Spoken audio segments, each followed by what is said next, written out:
Bismillahirrahmanirrahim. Assalamualaikum warahmatullahi wabarakatuh.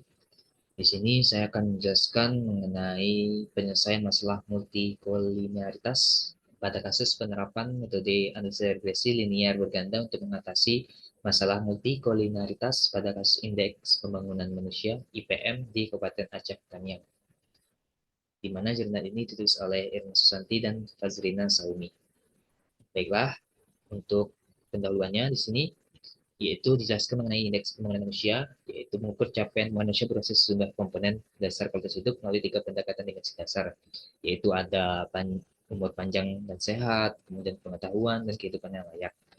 Kemudian angka IPM disajikan pada tingkat nasional, provinsi, dan kabupaten kota. Penyajian angka ini, IPM menurut daerah kemungkinan setiap provinsi dan kabupaten mengetahui gambaran pembangunan manusia secara pencapaiannya, baik itu dari posisi maupun disparitas antar daerah. Kemudian dengan mengetahui gambaran pembangunan manusia di seluruh daerah, maka diharapkan setiap daerah dapat berpacu untuk melakukan upaya peningkatan kapasitas dasar penduduk. Kemudian BPS mencatat indeks pembangunan manusia Indonesia tahun 2021 itu mencapai 72,2, tumbuh melambat sebesar 0,49% dibanding dengan tahun sebelumnya, yakni 71,94. Peningkatan IPM tahun 2021 masih belum kembali normal. Hal ini disebabkan oleh angka pengeluaran per kapita per tahun yang menjadi salah satu dimensi IPM masih belum kembali ke angka sebelum pandemi COVID-19. Dan pembangunan dan BPS pun mencatat indeks pembangunan manusia Kabupaten Aceh Tamiang mengalami peningkatan dari tahun 2012 sampai ke 2021. IPM Kabupaten Aceh Tamiang pada tahun 2012 mencapai 65,67 dan pada tahun 2022 yaitu meningkat sebesar 69,48. Ini suatu peningkatan yang terjadi di Kabupaten Tamiang. Kemudian dilakukanlah suatu uji dalam multikolinaritas, yaitu digunakan untuk mengetahui apakah dalam model regresi terjadi linear yang sempurna atau mendekati sempurna. Ketika ada korelasi atau hubungan antara variabel menggunakan FIF, VIF, cara lain yang lebih objektif adalah dengan menggunakan nilai variance inflating factor atau VIF dan tolerance. Dikatakan ada multikolinaritas jika nilai VIF itu lebih dari 10 dan atau nilai toleransinya itu kurang dari 0,61.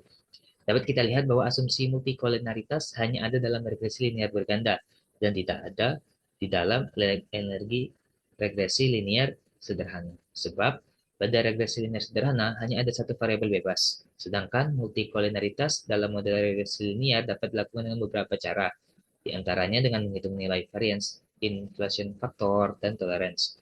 Jika terdapat pelanggaran asumsi multikolinaritas, terdapat beberapa prosedur yang dapat digunakan untuk mengatasinya, seperti menambahkan data, menghilangkan satu atau beberapa variabel prediktor yang memiliki kolerasi tinggi dari model regresi dan menggunakan metode analisis yang seperti pada regresi RedG. Itu menurut Ghazali tahun 2017. Kemudian analisis data dilakukan dengan upaya mengolahan data menjadi informasi, sehingga karakteristik atau sifat dari data tersebut mudah dipahami dengan manfaat untuk menjawab masalah yang berkaitan dengan penelitian ini. Kemudian metode penelitian yang mereka lakukan merupakan penelitian kuantitatif dengan menggunakan data sekunder, yakni IPM dan faktornya di Kabupaten Aceh Tamiang tahun 2012 sampai 2021 yang diambil dari kantor BPS, tentunya BPS Kabupaten Tamiang.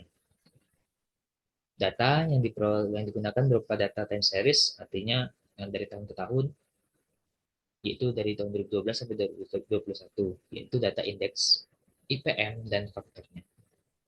Analisis yang digunakan pada penelitian ini adalah analisis regresi naruganda, kemudian uji asumsi klasik dan uji hipotesi. Kemudian kita masuk ke analisis regresi linear berganda. Analisis regresi linear berganda merupakan metode yang digunakan pada penelitian ini berfungsi untuk mengatasi masalah multikolinaritas pada indeks pembangunan manusia di Aceh Tamiang. Itu bisa menggunakan SPSS. Nah, kemudian di sini rumusnya adalah Y sama dengan B0 ditambah BI XI ditambah B2 X2 ditambah B3 X3 dan E. Keterangannya yaitu dengan IPM, kemudian BO-nya besar, pengaruh indeks pembangunan Indonesia terhadap pengeluaran per kapita, kemudian B1,2,3 itu sebenarnya besar variabel X terhadap variabel Y.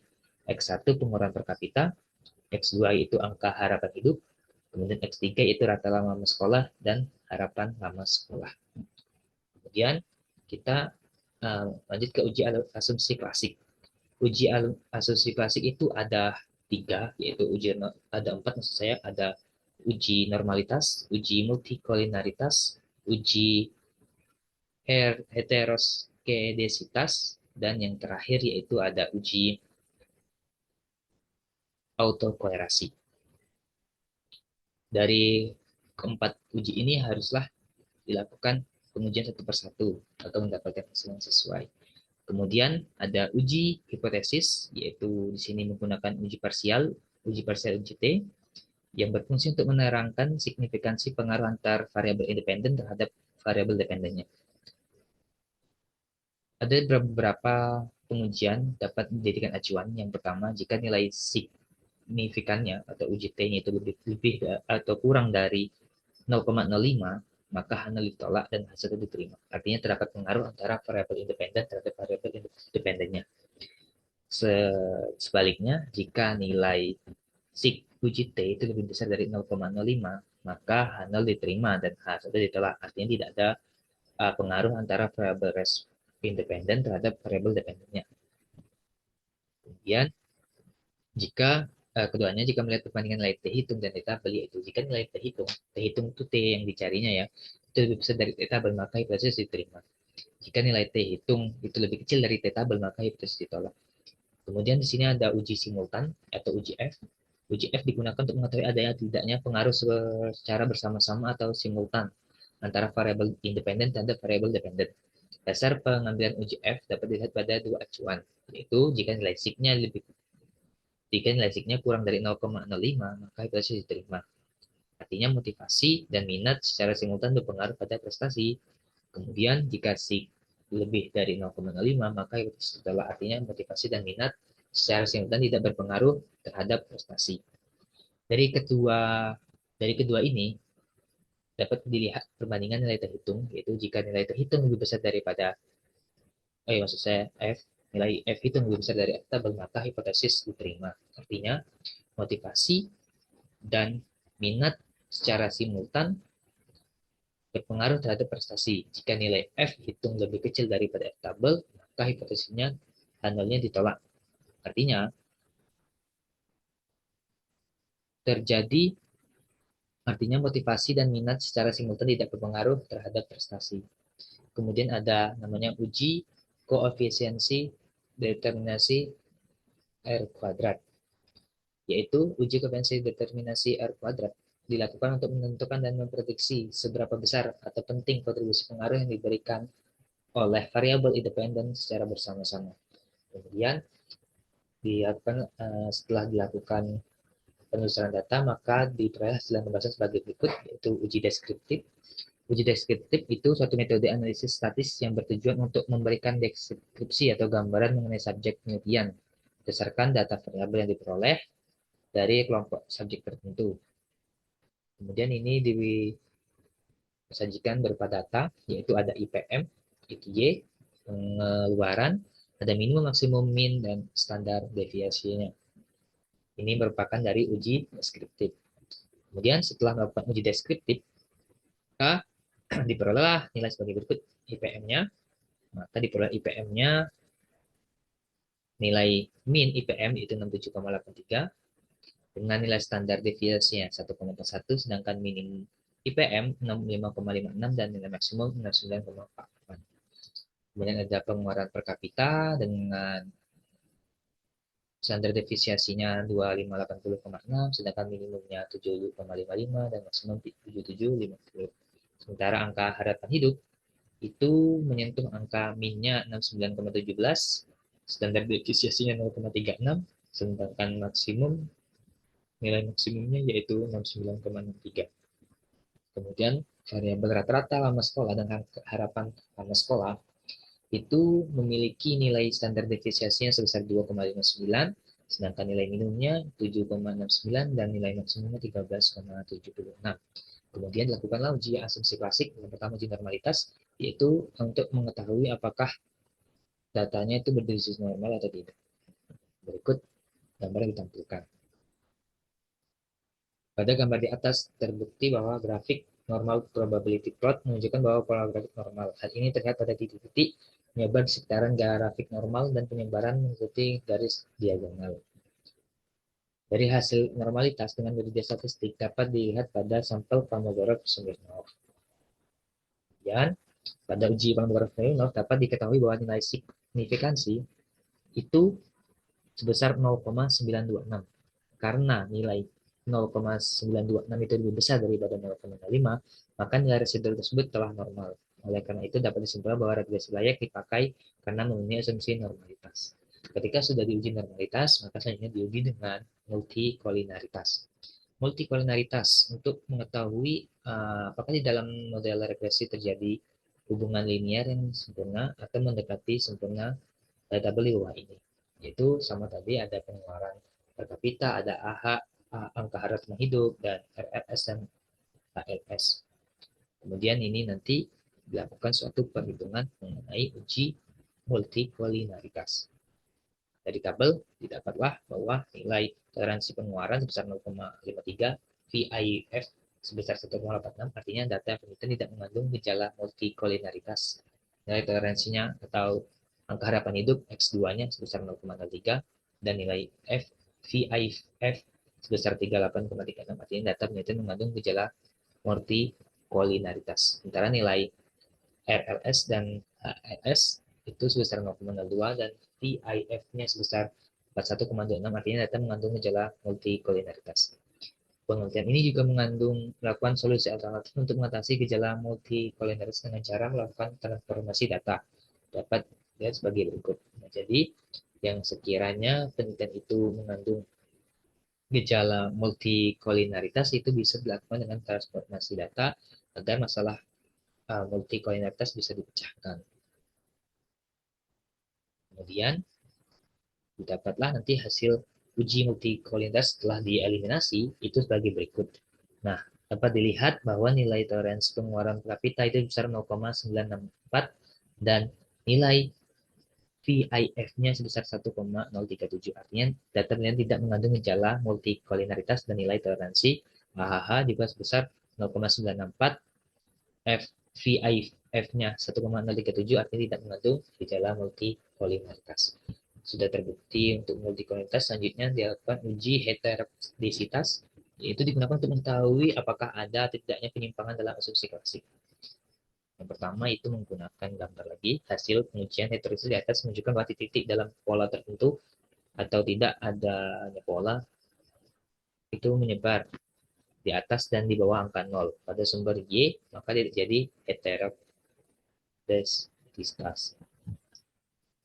Kemudian setelah dilakukannya uji itu, maka didapatlah hasil signifikansi untuk variabel pengeluaran per kapita itu 0,318, nilai sig dari variabel angka harapan hidup adalah 0,137, nilai sig untuk variabel RLS dan HLS yaitu 0,065, karena nilai ketiganya itu lebih besar dari 0,05, maka sesuai dengan pengambilan keputusan dalam uji Blitzer dapat simpulkan bahwa tidak terjadi gejala heterodisitas dalam model regresi. Setelah itu terpenuhi, asumsi klasik terpenuhi, maka hasil terakhir itu hasil uji autokorelasi yang terakhir, yaitu untuk mengetahui adanya korelasi dan hubungan antara variabel independen terhadap variabel dependen. Nah, ini dia ternyata dari tabel 3 titik 8 di atas bahwa DW atau Durbin-Wilson 2,427 berdasarkan cara pengambilan nilai DU 1,685, maka dapat disimpulkan bahwa nilai DW berada di antara DU. Ini artinya tidak terjadi autokorelasi. Nah, setelah dilakukan uji asumsi klasik, maka selanjutnya uji hipotesis. Uji hipotesis dilakukan dengan pertama yaitu uji simultan. Uji simultan yaitu digunakan untuk mengetahui ada tidaknya pengaruh secara bersamaan atau simultan antara variabel dependen dan variabel dependennya. Itu menggunakan dengan uji ANOVA. Didapatlah hasil nilai signya itu 0,00000 sekian, sehingga itu lebih kecil dari 0,05, maka artinya handal ditolak dan satu diterima. Maka terjadi kesimpulan bahwa variabel pengeluaran per kapita, angka harapan hidup, rata-rata lama sekolah, angka harapan lama sekolah secara simultan mengaruh signifikan terhadap indeks pembangunan manusia. Nah, kemudian dilakukan lagi dengan uji T. Itu digunakan untuk menguji koefisien regresi berganda secara parsial individu. Nah, dari uji T ini, ya didapatlah hasil bahwa yang A itu dependent variable IPM, yaitu berdasarkan data di atas, didapatlah signifikasi pengeluaran per kapita 0,318, itu lebih besar dari 0,05, maka hanya diterima dan satu ditolak. Itu disimpulkan bahwa pendapatan pengeluaran per kapita tidak berpengaruh signifikan pada indeks pembangunan manusia. Sementara angka harapan hidup memiliki nilai signya 0,137 lebih besar daripada 0,5. Artinya AHH ini sangat berpengaruh terhadap indeks, artinya tidak berpengaruh terhadap indeks pembangunan manusia. Untuk variabel selanjutnya yakni RLS dan HLS itu nilainya 0,065 atau lebih besar dari 0,05, maka H0 diterima. Jadi kesimpulannya dari ketiga variabel di atas dengan menggunakan uji T adalah tidak mempunyai pengaruh terhadap indeks pembangunan manusia di Kabupaten Aceh Tamiang karena nilai signifikansinya itu lebih besar dari 0,05. Kemudian dilakukan hasil uji R kuadrat, yaitu koefisien determinasi, itu mengetahui untuk memperlihatkan seberapa besar variabel dependent untuk mengaruhi variabel dependent. Nilai adjusted R kuadrat dapat dilihat, ini merupakan nilainya. Didapatlah nilainya sebesar 0,988 atau 98,8%. Memiliki arti bahwa kemampuan variabel independen dalam penelitian ini diketahui memiliki variabel dependen sebesar 98,8%, sedangkan sisanya itu 1,2% dijelaskan oleh variabel lain selain independen. Kemudian dilakukan analisis regresi linear berganda dengan menggunakan SPSS.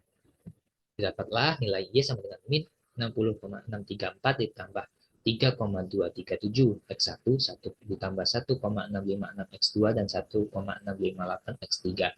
Dari ketiga regresi pengeluaran per kapita 3,257, maka dapat diartikan setiap penambahan pengeluaran per kapita akan mengalami kenaikan IPM sebesar 3,257.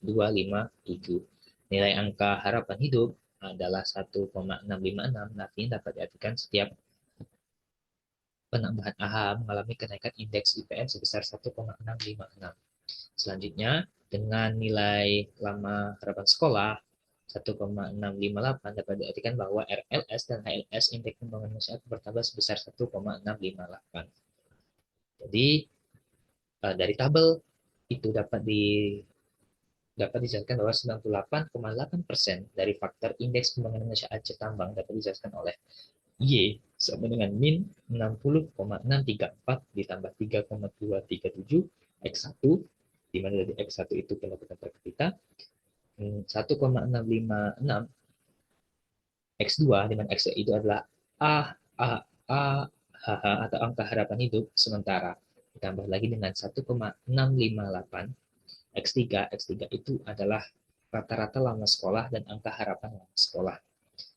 Jadi dapat disimpulkan bahwasanya berdasarkan hasil penelitian dan pembahasan yang dilakukan oleh mereka, dapat disimpulkan bahwa analisis regresi berganda merupakan metode yang baik dalam mengatasi multikolinaritas pada kasus indeks pembangunan manusia di Kabupaten Tamiang pada tahun 2010 sampai 2021. Nah, kemudian ada juga faktor dari indeks pembangunan manusia di Kabupaten Aceh Tamiang. Dapat dijelaskan dari persamaan berikut persamaan yang tadi, yaitu Y sama dengan min 60,634 ditambah 3,237 X1 ditambah 1,656 X2 dan ditambah 1,658 X3. Saran dari penelitian ini tentang masalah multikolinaritas pada penelitian ini menggunakan metode analisis regresi linear berganda. Untuk penelitian selanjutnya dapat digunakan metode lain untuk mengatasi multikolinaritas, dan selanjutnya dapat dibandingkan dengan metode regresi linear berganda untuk mendapatkan hasil yang terbaik. Jadi disinilah untuk mengatasi masalah multikolinaritas dengan menggunakan analisis regresi linear berganda ternyata bisa, yaitu dengan tadi dengan transformasi data sehingga nanti diperoleh hasilnya sesuai, sehingga masalah multikolinaritas dalam untuk mengetahui indeks pembangunan manusia di Kabupaten Tamiang, Aceh itu dapat terjawab. Demikian jurnal matematika dan terapan yang saya bahas. Kurang lebih saya mohon maaf. Wassalamualaikum warahmatullahi wabarakatuh.